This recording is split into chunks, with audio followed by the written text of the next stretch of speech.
I am pleased and honored to announce that 2018 is our 35th anniversary for hosting community luncheon forums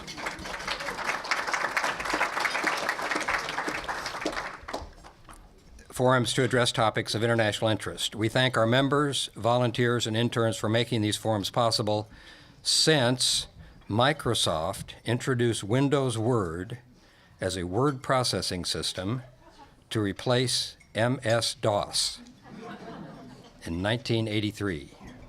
Everybody remember MS-DOS? I do.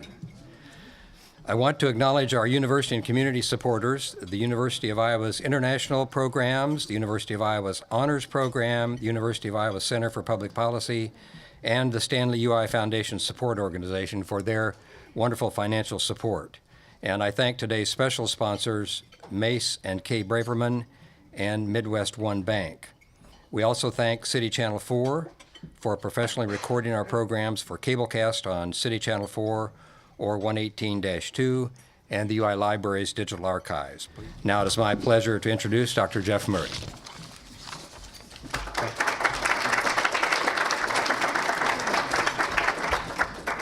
So first I want to thank Ed Zastro in particular and David and all of you for inviting me to give this talk. It's a really nice opportunity for me to be able to first see a lot of old friends, and then also not old friends, but people I've been friends with for a long time, and also to talk to you a little bit about the Gates Foundation. So I'm going to do three things, and certainly happy to answer questions at the end. I'm going to briefly tell you how I sort of got to the Gates Foundation.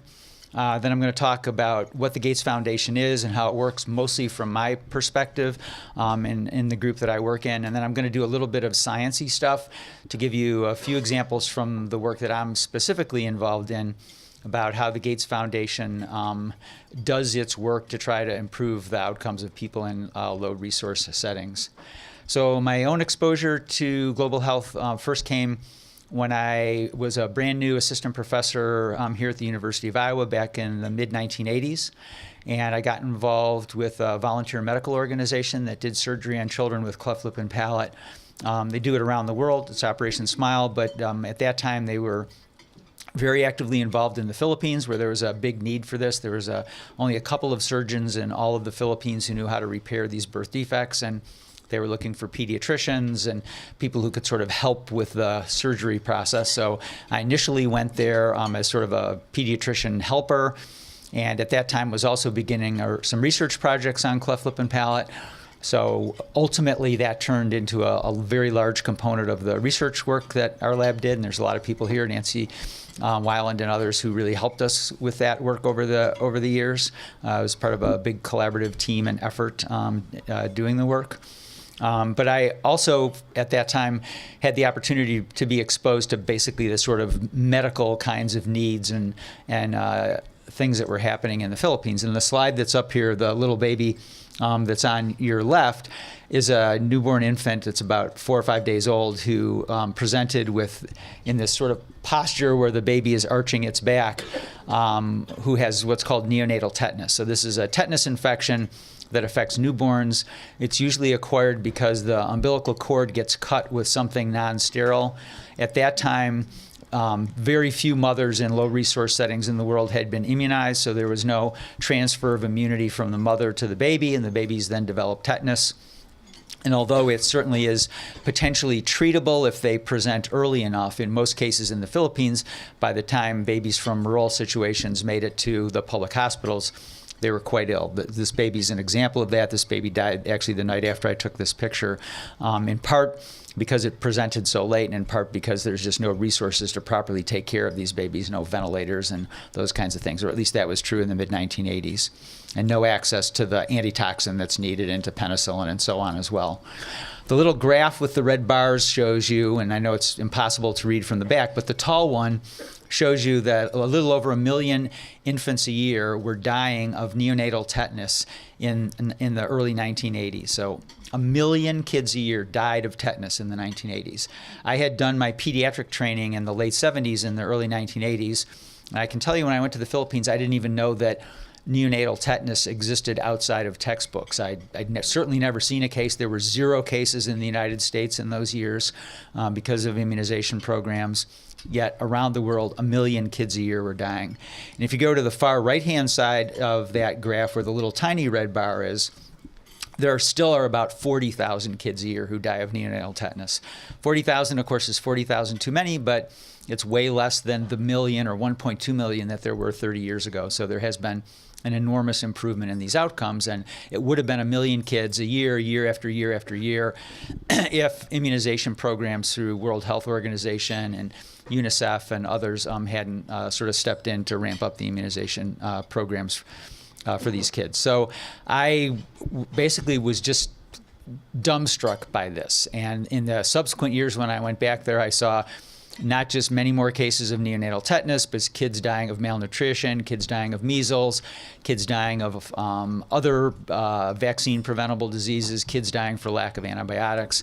And it really drove my interest in having sort of a global health approach to the work that I did, independent of the science work that I did. And for some of you who knew me from my career as a researcher at the university, a lot of the work that we did was very basic kinds of research that was not going to translate within decades probably to improvements in care directly for the kids and women that we were most interested in working on.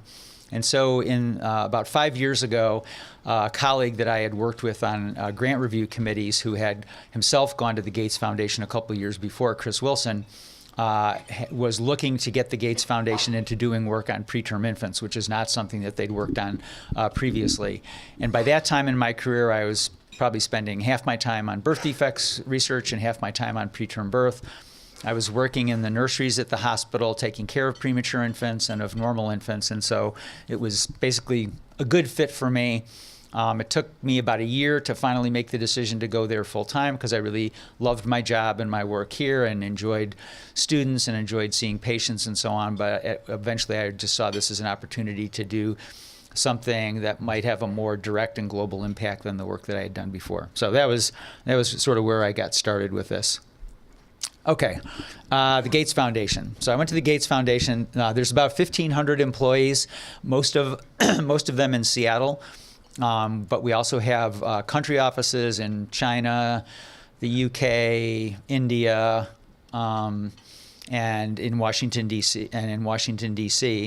The foundation itself doesn't actually do anything in the sense that we basically find people to do stuff that we think is important. And the we, of course, is driven by Bill and Melinda, who are the founders, and a third person, Warren Buffett, and the three of them make up the co-chairs. And the co-chairs make all of the decisions about what strategy we're going to approach. And then we, as the implementers of that strategy, make sort of day-to-day decisions about how that will be implemented. And people like myself and other people on our teams and so on certainly pitch to Bill and Melinda ideas about strategic approaches, but ultimately they make the decisions. Warren Buffett signs off on all of the resources for this, but Bill and Melinda are really the people that are driving the work specifically. They got interested in this, and this is, I think, a quite true story because I've heard both Bill and Melinda tell it. About 15 or 20 years ago, when they were engaged in their Sunday morning routine of reading the New York Times at their breakfast table, and they read an article by Nicholas Kristof that I'm sure many of you are aware of. And he had written an article about how at that time there were 1 million children a year dying of a diarrheal disease caused by a virus called rotavirus. They read this article by Nick Kristof and were impressed, as I had been over tetanus, that there were 1 million kids a year dying of a disease that they had never heard of. They'd never heard of rotavirus before. They didn't know what that was. And they had kids themselves at that time and sort of realized the impact that this would have on a family of a disorder that was preventable through vaccines and certainly also treatable by giving kids support while they have the diarrhea. And so they went to Bill's dad, who was a lawyer and who had been a very active philanthropist himself, and asked him for ideas. And over the course of the next several years, through the power of their basically brand and name, we're able to solicit people's advice on what to do and eventually set up the Gates Foundation. They have personally endowed that with $40 billion a year of their own money. So that earns about $2 billion a year in interest that's used to run the foundation. And then Warren Buffett provides an additional roughly $2 billion a year to make up about $4.5 billion. That's the current spend. The plan is that when Warren dies, he will leave the bulk of his fortune to the foundation, and that they will then have a operating endowment of about $80 billion, and will continue to run the foundation off of that. It's divided up into a bunch of different segments and programs. I'll show that in particular, but the two biggest ones, global development and global health, make up about 3/4 of the spend overall. I'm in the global health group, and all of that is devoted towards global health. And then they have other groups that work on U.S. programs. Most of the U.S. programs is on K through 12 education. They have a fairly large policy and advocacy group, and they certainly contribute to other charitable organizations. They're very well-known philanthropists in the Pacific Northwest, particularly in the Seattle area, as well as you can imagine. They, Bill is from there. Their kids grew up there, so they're very active in philanthropy in Seattle, endowing buildings and so on. So that's the basic outline of the program. And what they decided very early on in the foundation is that they wanted to know what are the places where there are the biggest needs, and where with those big needs can we actually have impact. And this is a picture of a child being immunized, and certainly very early on they recognized that things like tetanus and things like measles that were killing literally millions of kids a year were entirely preventable through vaccines. And so very early on they took on a role of both providing resources to people who were delivering the vaccines on the delivery or implementation side, and then also providing resources for people to basically develop new vaccines where that was appropriate, or where there was a need for that. And that continues to be their philosophy, although $4.5 billion a year is a heck of a lot of money. And certainly Bill is well known, and Warren Buffett are well known for having a lot of money. They've remained very focused on these global health interests, and they don't do everything. They don't work on diabetes. They don't work on Parkinson's. They don't work on cardiovascular disease. There's a lot of things that they don't work on, and they've chosen to keep their focus where they think they can have a big and relatively immediate impact.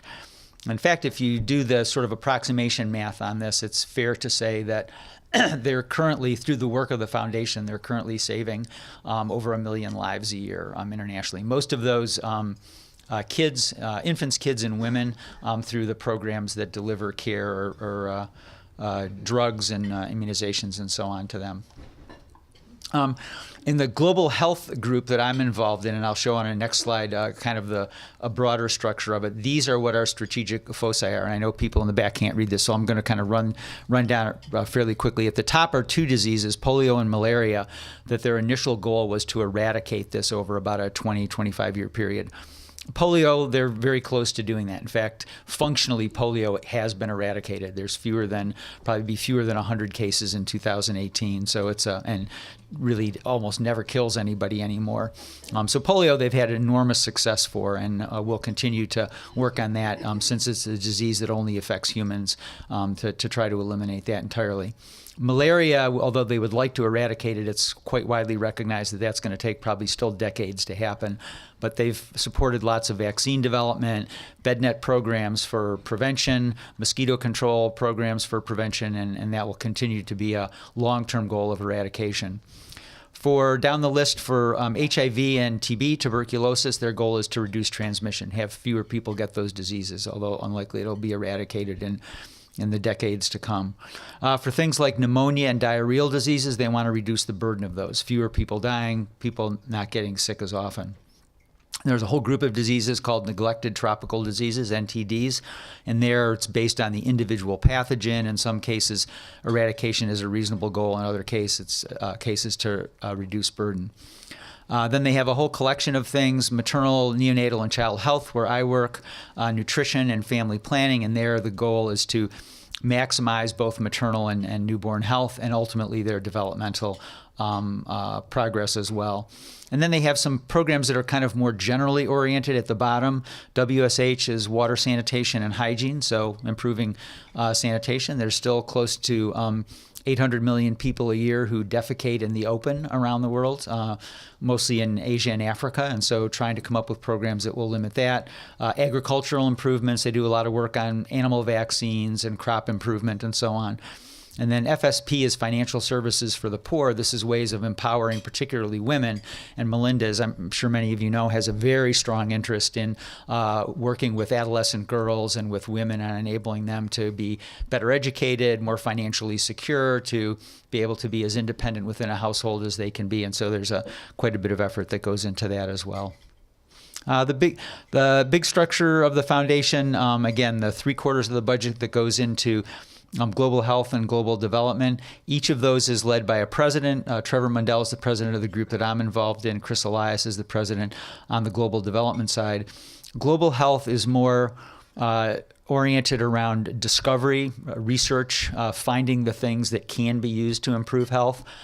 Global development is more organized around implementation, so taking things that we already know work and getting them to the field where they can be used effectively and make the improvements more immediately. The two groups work very closely together, so I have lots of partners on the global development side, particularly in the MNCH group, the maternal, newborn, and child health group, who are the implementers.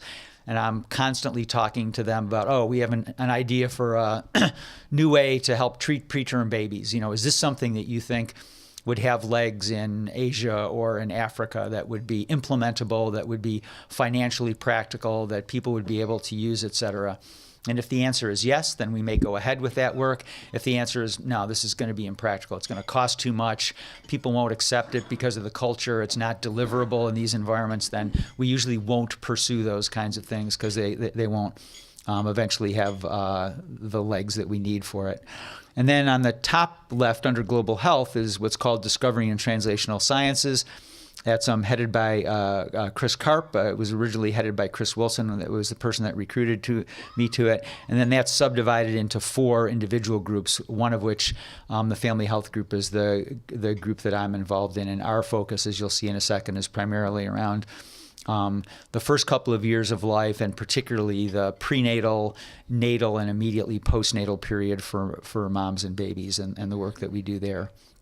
The organization is very horizontally integrated, as I've sort of alluded to, in that we spend a lot of time talking to colleagues and each other about the kinds of things that we're planning to do, because you can imagine many of those groups may overlap. So I'm interested in nutrition, but there's a nutrition group, and so I'm not going to come up with a new way of delivering iron to women without talking to my colleagues in nutrition. So we're constantly sort of talking with each other, and we each have our own individual budgets, but in our case in particular, I will often have somebody in another group manage the budget of a project that I might have played a role in developing the strategy around.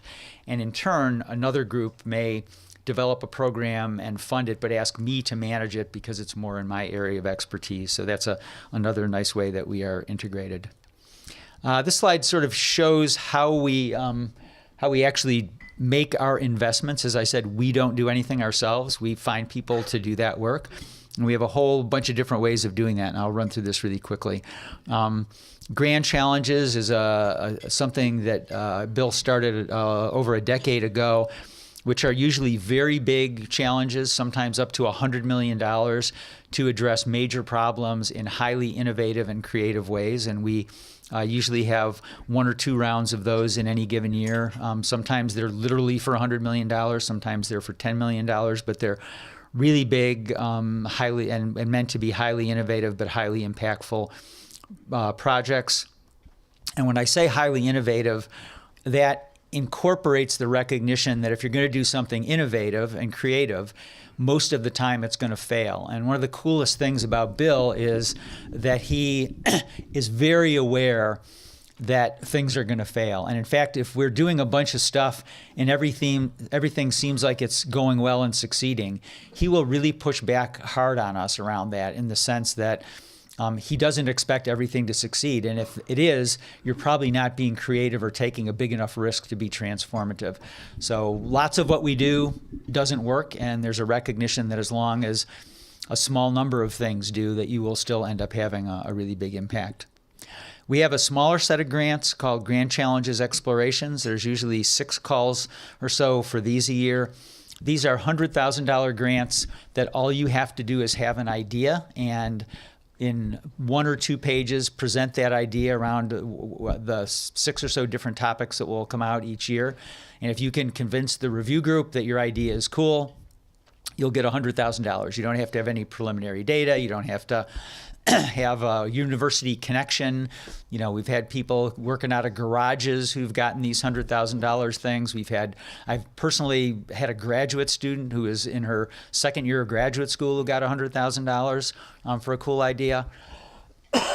So it's a really nice program that rewards people who have creative, innovative, thoughtful kinds of things, but again, a recognition that the vast majority of those are probably going to fail. We have closed requests for application where we decide we want to come up with a new way to hold off preterm labor in a woman. And we may know that there are 3 groups around the world that are already working in that area that are really good. And so we'll pitch to them a proposal and ask them to apply for it, and may pick 1 or 2 of those 3 or 4 groups that we pitch it to, because we already know from our connections and our contacts and so on that they're really good at doing it. We will put in targeted investments into specific focus areas. So we won't pick out a particular group to do something, but we'll say we want somebody to work on this, and we'll have an open request for applications, and anybody can apply to that, and we will then review those grants. They're all externally reviewed as well, and pick the ones that seem most likely to succeed. There's an arm of the foundation that does what are called program-related investments, PRIs. This is a separate wing from the main group at the foundation, and basically it's Bill's way of being able to make investments in startups typically, but who are working on something that can potentially have global health implications. And so they will provide Series A, Series B, Series C funding to startup companies for this. And the understanding and the paperwork that's signed around it, I guess, is that perfectly happy for them to make as much money off their products as they can in the US, Canada, Europe, Australia, Japan, and so on. But we have a long list of about 75 countries where, if this is successful, they have to agree that the product has to be made available at cost to the individuals in those countries. So they can't make a profit off of that in the countries that we're interested in. And I've been involved in a couple of those that have some real promise. I think at least one of which I'll actually show you a quick slide on. We've just started something called a Medical Research Institute that's going to be an organization that will take early ideas from the preclinical models, usually done in animals or in cells, to the second stage of doing clinical trials before they kind of make it to the final stage for approval. And previously, we've partnered with lots of individual organizations, clinical research organizations, and so on to do this work. We're now going to try and do much of this ourselves. It's an experiment. We'll see how it works. Down near the bottom, we work a lot with pharma companies. I probably spend 4 hours a week on phone calls with people at various pharma companies trying to get them to alter their business plans to get drugs that will be more targeted to the kinds of things that we're interested in. And then finally, we fund a bunch of platform technologies where we'll pay for a center to do lots of DNA sequencing or lots of protein analysis. And then any of our grantees can have access to that platform. So we provide the infrastructure to enable it to sort of exist and do its work. And then any of our grantees who want to apply the particular methodology that platform has can go to them, and it will be done for, at least from their perspective, for free. We're providing the resources for it, but it will go to them basically for free. So the work that I am primarily centered around is this birth to 28 days, so B28D, and the circle on the right is things that are addressing mortality of infants in the first month of life, neonatal period is defined as the first 28 days of life. And then in complement to that, we also are addressing morbidities, both in mothers while they're pregnant, at delivery, and then in their infants once they're born. So we're interested in mortality of moms during and at the time of delivery and immediately after in pregnancy, mortality of infants, and also particularly of stillbirths. As you'll see in a second, there's a huge problem with stillbirths. And then also addressing the morbidities, and in particular, things like the neurodevelopmental outcomes that can be very poor in infants if they're born prematurely, if they're born too small, if they have infections early on or whatever. So most of the work that I do is driven by that as a kind of an interest. The scope of the problem is kind of shown here. There's about 140 million births worldwide right now. There are about 2.5 million neonatal deaths of infants in the first month of life. 98% of those, of the ones that come about from preterms, are found in LMICs, low and middle income countries. There's an equal number of stillbirths. So there's about 2.5 million infants who are stillborn. Most of those infants, half of those infants are stillborn right around the time of delivery during the intrapartum period. And most of that loss is thought to be due to basically poor delivery management. No one's there to get the baby out more quickly if the baby needs to come out more quickly because it's in distress. Nobody's there who knows how to resuscitate a baby who's not breathing when it's first born, even though sometimes all that's needed is the baby needs to sort of be, nudged a little bit to get their breathing started. Many of the stillbirths that happen in the weeks before a term delivery come about from also preventable things like Rh disease or infections in the mother, malaria, and so on. So there's a huge opportunity there, but stillbirths have been massively neglected by the international community because they're stillborn. They don't have nearly as much agency as a live-born infant does, and so we're putting more and more foundation efforts into trying to deal with stillbirths, both on the implementation side, helping people to do better delivery room management, and then coming up with novel approaches. Again, I'll show an example of that. There's also about 30 million infants who are born too small for whatever their gestation is. So there's normal growth curves for how much a baby should weigh at birth, and about 30 million babies worldwide are too small for what they should be if they'd had a well-nourished, healthy mom during the course of the pregnancy. And if you're born small for gestational age, you have an immediate risk for morbidity and death in the first month of life because you are susceptible to a lot more diseases and problems.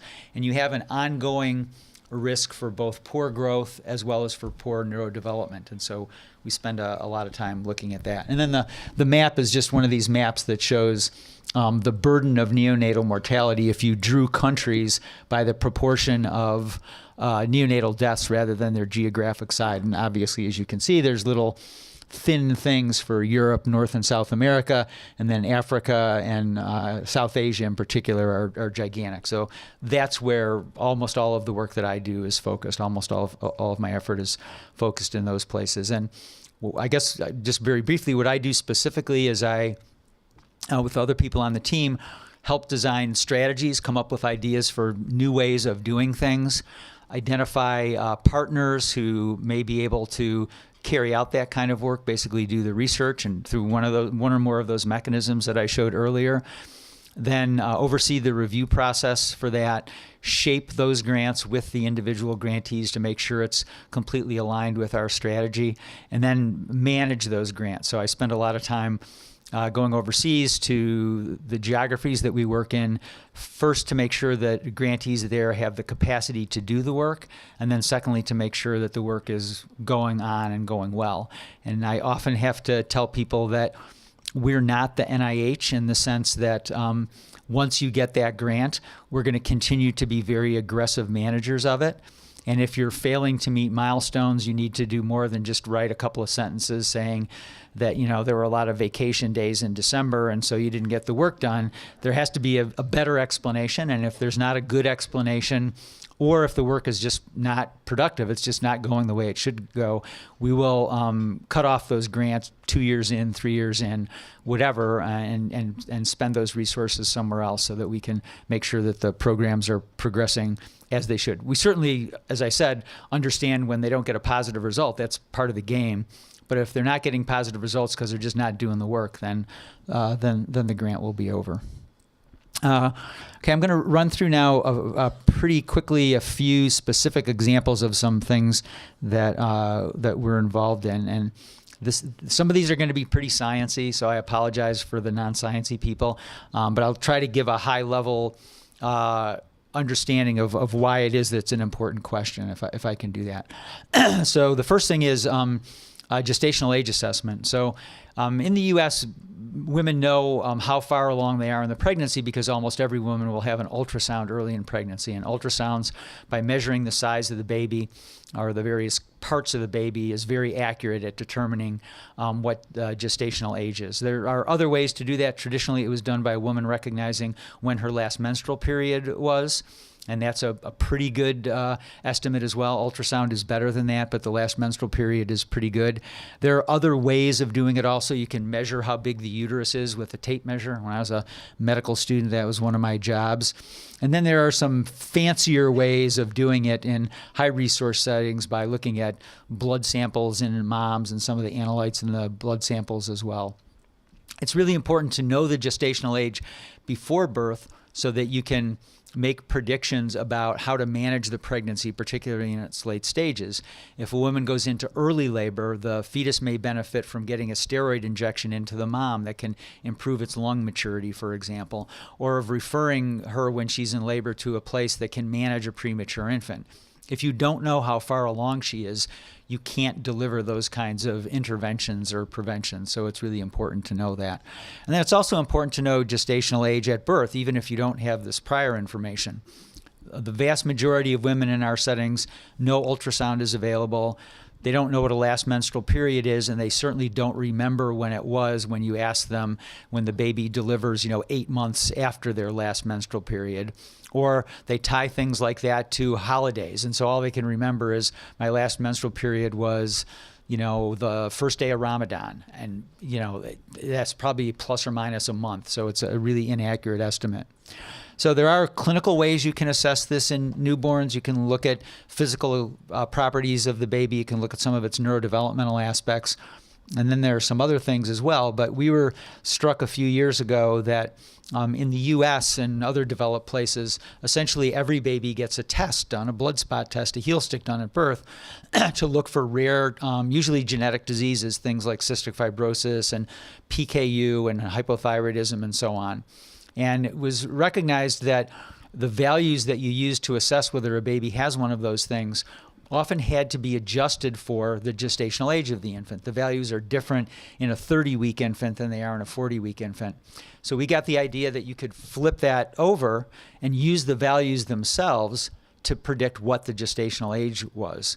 And we put out one of these Grand Challenges explorations. We got a bunch of applications to it, and we ended up funding a group here in Iowa, George Webby and Kelly Rickman and the College of Public Health, Laura Jaleef in California, and Kuman and Wilson in Ottawa. And they were able to show, using data that they already had in hand from all of the newborn screens they'd been doing over the years, that in fact you could use those values to be quite accurate. In fact, better than ultrasound in the third trimester, you can predict what the gestational age is from the results of those newborn tests. Now, that's not a practical thing to give you information about a woman during pregnancy, obviously, but it is important for us from the perspective of surveillance, knowing what preterm birth rates are. It's important to know whether a baby is growth retarded or not, or small, growth restricted, because you have to know the gestational age and the weight to determine if the weight is appropriate for the gestational age. And so we see this as a research and a surveillance tool. And next week on Monday and Tuesday, we have a big meeting with a new grantee who's going to begin implementing this in Africa and South Asia as a way to measure preterm birth rates. And that's especially important because right now the rates in those countries are horribly determined. There are no good estimates of preterm birth rates in most of the countries in Africa and in most parts of India and other parts of South Asia, Pakistan, and Bangladesh. In part because ultrasound's not available, and in part because those poor rural populations just don't have access to the information. In fact, for some whole countries, places like Malawi, the preterm birth rates that you'll see quoted as being 15.9% come from zero data in Malawi. It's a number that's completely made up from what they think the preterm birth rates are in the countries that surround Malawi. So the data is just horrible. And if we're going to see if we're improving things like that, we need to have good data. So that's one of the projects. Second thing is, this is something I had been involved in back at Iowa, so I've been lucky to still have some involvement in it.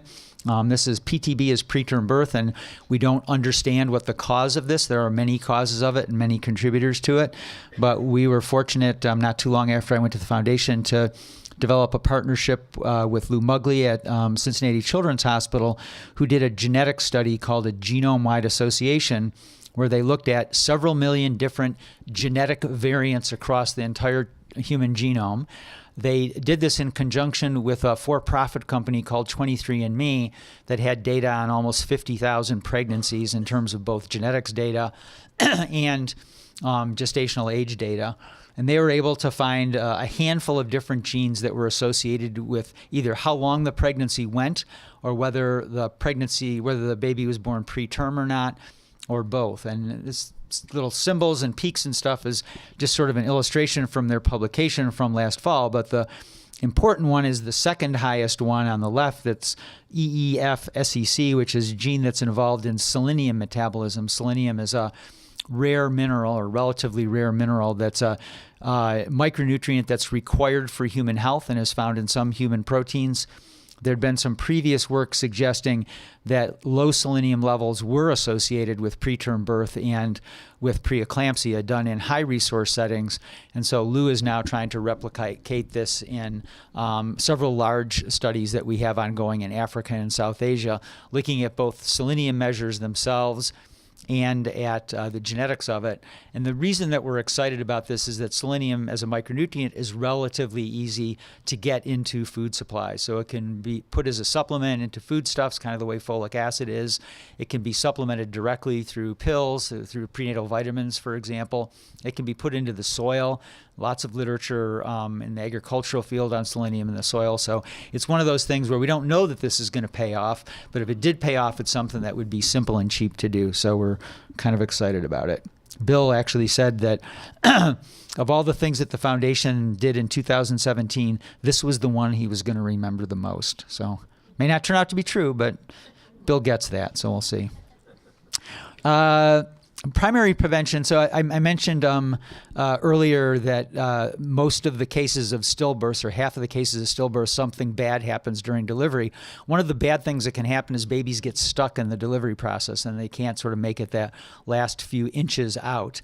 And in high resource settings, if they're really stuck badly and they're high up, you can do a C-section. You can put a vacuum suction cup on their head and suck them out with that. You can take these big metal blades and hook the metal blades around them and pull them out with that. The downside of that is that in most parts of the world, including now in the U.S., unless you're someplace Roger Williamson is, unless you're Roger Williamson, you don't know how to use those blades to get babies out anymore because people don't teach you how to do it. And the suction cup stuff has complications. It can tear blood vessels and so on. So a few years ago, we funded a car mechanic whose last name was Odon, O-D-O-N, who had this idea from a trick that's done in Argentina where you can take an empty wine bottle, push the cork down into the bottle, and you can get that cork out by taking a plastic bag, rolling it up really tight, pushing the bag down into the wine bottle, then flipping the wine bottle over so the cork drops down into the neck, blowing into the plastic bag to inflate it up above the cork like a little bit of a balloon, and then gradually tug it out. And his wife had an obstructed labor, and he knew about this trick, and he got this idea that, well, you could do that to a baby. So this picture here is basically treating the baby's head as a cork in a wine bottle. And they have a slightly more sophisticated than a plastic bag, but basically it's a plastic bag that you gently push around the baby's head while it's still in the birth canal, and then gently inflate it. And then instead of using a small suction at the very top of the head, you have this much larger surface area, which is much more gentle in pulling the baby out. They've done it now on about 100 pregnancies. It's worked very well on normal pregnancies, and they're now doing a clinical trial in obstructed labor. So we're hopeful that this may address some of this problem. Last two things I'll talk about are infection.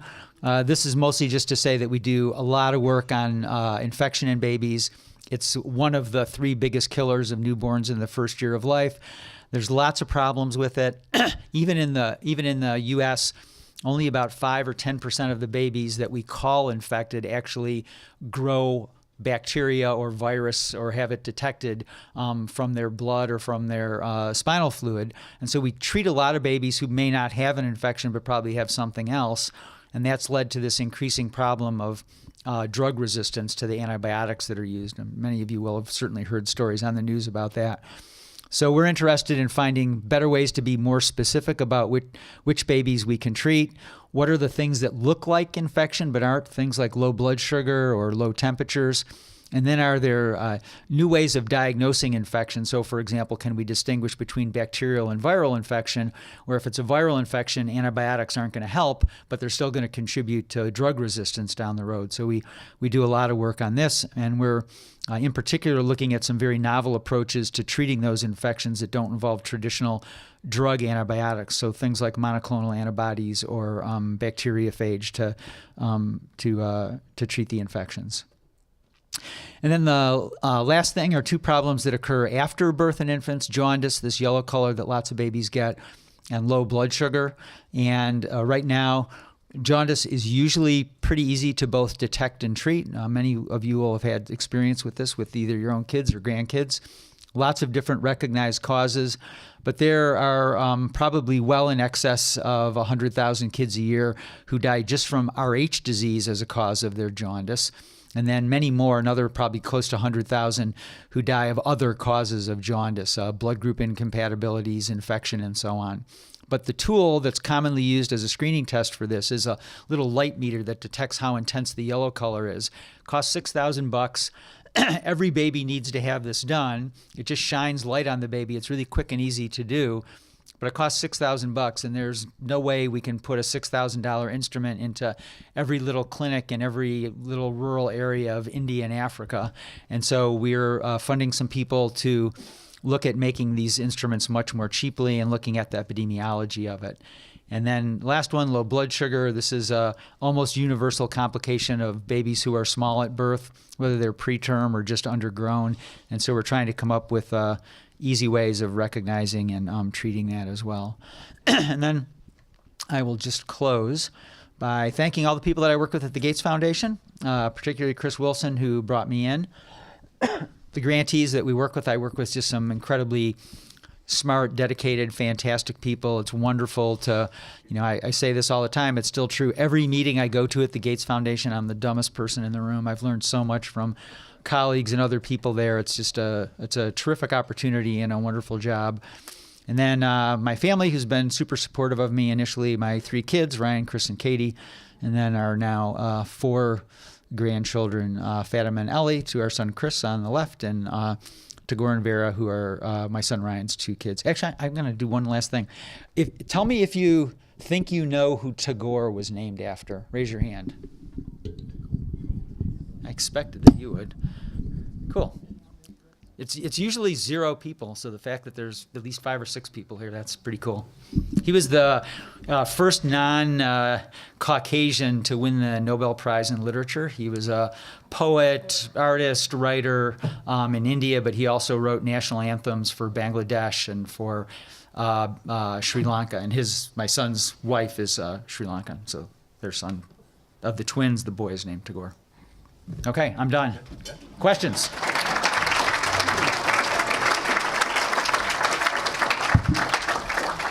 While you're vetting the questions, I realize I didn't say anything at all really about Bill and Melinda personally. We get to meet with them several times a year in small groups to sort of discuss strategy stuff. And I just want to say 2 really quick things about them. One is, so both of them are really smart. And Bill, in particular, knows more about vaccinations, immunology, infectious diseases than most of the professors who are working in that area, and asks incredibly smart and insightful questions when you're presenting to him on stuff. And you have to be totally on top of your game. You can't try to get anything past him because he's really, really smart. Melinda is both smart and also extremely passionate, particularly about women and girls. And everybody at the foundation works really hard in These meetings with them are incredibly intense, and everybody's nervous about presenting to Bill and presenting to Melinda because they're basically Bill and Melinda. At the end of those meetings, it's evident that Melinda is the one that Bill may have a slightly higher scientific IQ, Melinda has a higher social IQ, because at the end of the meetings, Bill will just like, thanks, and walk out. Melinda will always take a couple of minutes to thank everybody for how hard they work and that they're grateful for the work that everybody puts into it and really makes you feel like you're part of the team, whereas Bill, not so much. Okay.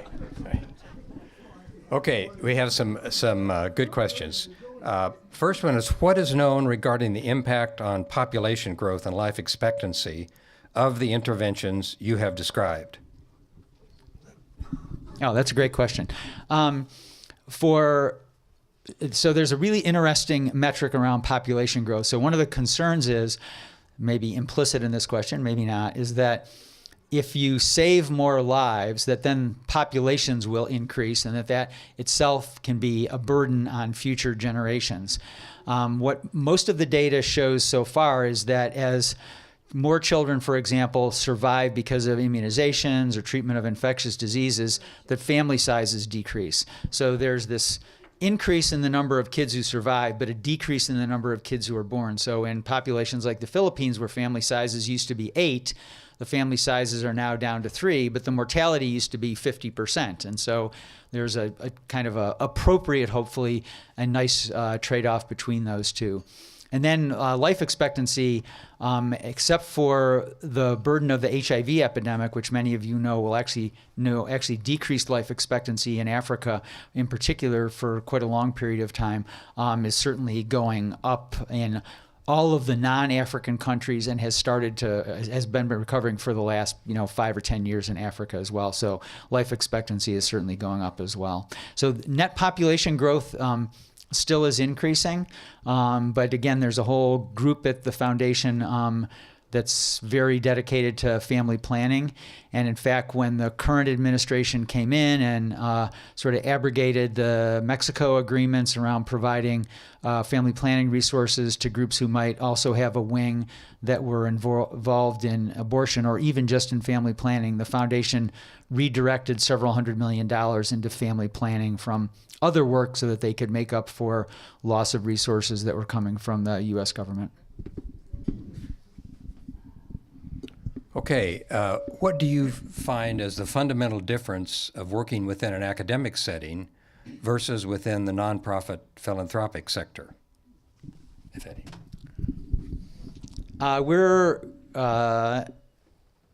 We're much more business oriented in the sense that we have a very specific mission that we're trying to fulfill, and there's a much more of a sense of the criticality of that, which is in no way to diminish how many of my past and future academic colleagues view the work that they do and how important it is.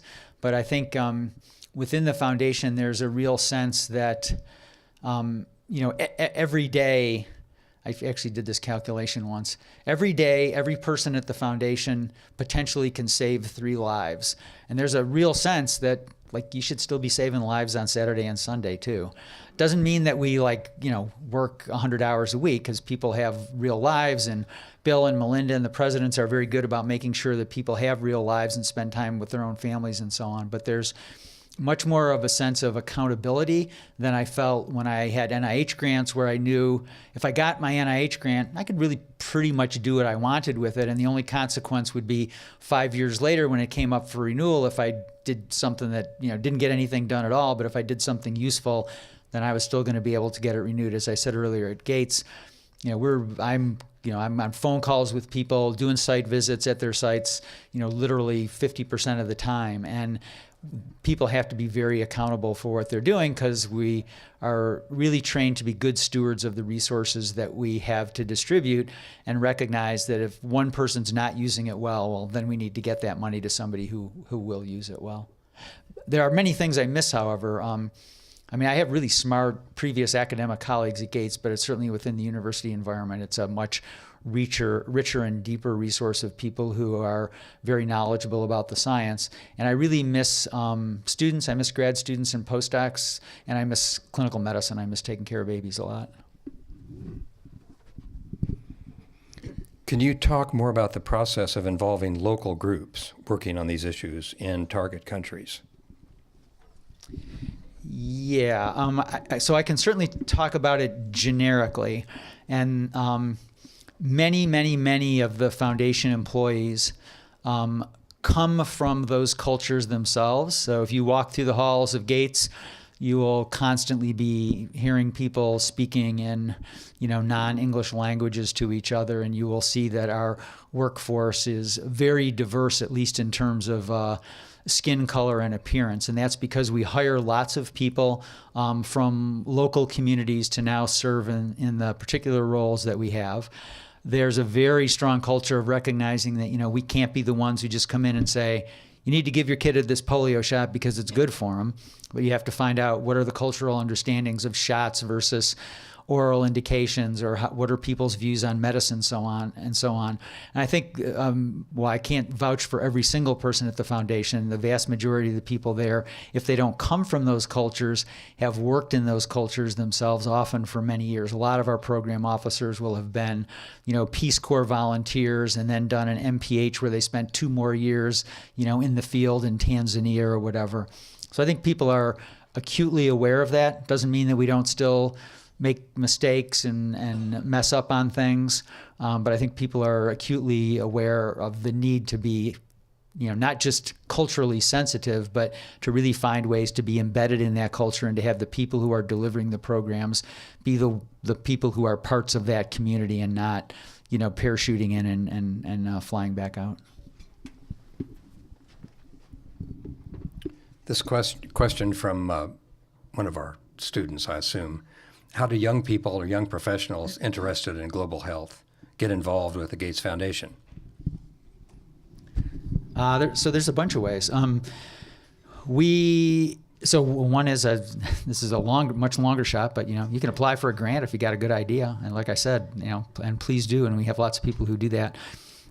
We have many entry-level positions at Gates for people who have anything from just a bachelor's degree in college to lots of people who their current terminal degree is an MPH, or people who just came out of PhD programs who enter as either assistant or full program officers. And in that position, you will have as much power as your knowledge allows you to have. And we're constantly, one thing I will say is that our advertisements for positions like that are almost always genuinely open. Like, we really want to get the best person for that. And so you should go to the Gates job website and see if there's a job that's open that looks like it fits you, both in terms of your training and what your interest is. And if there are people here who are specifically applying for specific jobs, I'd be happy to give you some advice on what they're looking for. But basically, they want people who are passionate about global health, who are knowledgeable. Typically, you have to have some level of managerial skills or interest in developing managerial skills.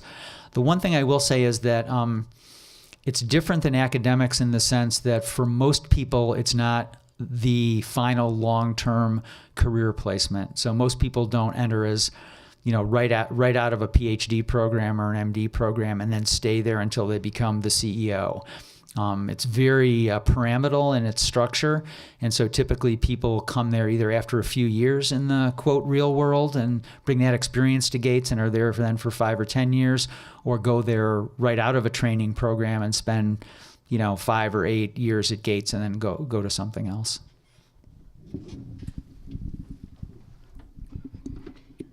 Are you working on birth prevention to balance the increased numbers of live and successful births? Yeah, if by that you mean things like family planning, absolutely. There's a whole family planning division within the foundation that are looking at new forms of contraception, new ways of delivering existing contraception. We're very careful about we don't actively promote abortion services, but certainly both Bill and Melinda are supportive of the need for that in some situations, but there's a huge program around development and delivery of a wide range of different kinds of contraceptions, both male and female, as well as sort of cultural practices, counseling practices. Again, as I said, Melinda has this huge interest in adolescent girls and trying to find ways to have young women who in many cultures get married off at very young ages, 12, 13, 14, to try to find ways to change that culture, work within that culture, give them better education, which is certainly a tremendous driver of delaying pregnancy and marriage. And so lots of components of the foundation working on it as a direct preventative. How much emphasis is placed on environmental interventions for some of the toxic exposures that cause some of these conditions? Any success stories? Yeah, so there's a few that I can think of. Probably exposure to pollution is probably one of the biggest ones. So cultures where use of wood stoves indoors, for example, can create indoor environments where there are very high levels of particulate pollutants. The foundation's been very active in coming up with, improvements in ventilation technologies, improvements in stoves, improvements in identifying the kinds of materials that need to get burned and other potentially things that might change cultural practices. So there certainly is an aware of that. The environmental components of infectious diseases, as I said, water, sanitation, and hygiene, finding better ways to have the environment surrounding safe water and safe drinking water is really important, a really high priority. Recognizing toxic exposures through things like water, arsenic in particular, and trying to find ways to ameliorate exposure to mineral toxins that might be in water. Lead, arsenic, as I said, are certainly a high priority for the foundation. Pesticides, foundation's been involved in coming up with safer approaches to pesticide or herbicide use would be another area in which they've been involved. Not something that I've been involved with directly, but certainly lots of colleagues who work on that. Thanks. We now conclude our program, and I want us all to give a big thank you to Dr. Jeff Murray for his presentation.